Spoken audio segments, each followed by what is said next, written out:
ang salita ay nanggaling sa Panginoon para ma-express natin, maipahayag natin ang nilalaman ng ating puso. Kaya nga, nagbigay ng warning o babala ang Panginoon galing sa James o Santiago, 3 kabanata at mga verses 9 to 10. Sabi dito, ito ay ginagamit natin sa pagpupuri, ang ibig sabihin ang dila, ay ginagamit natin sa pagpupuri sa ating Panginoon at Ama.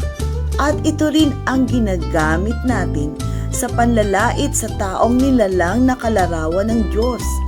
Sa iisang bibig nang gagaling ang pagpupuri at panglalait, hindi ito dapat mangyari, mga kapatid.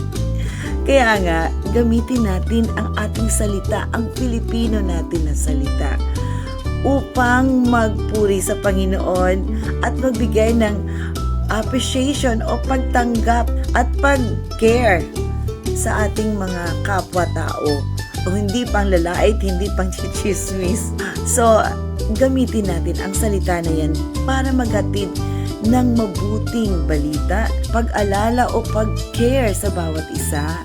At ito ay maging susi ng ating pagkakaisa at hindi ng mga pag-aaway-away. Mas maluwalhati pa natin ang Panginoon dahil may kakanyahan tayo. Ito ang ating wika na ibinigay niya para sa atin. Congratulations! Mabuhay tayong lahat sa Panginoon.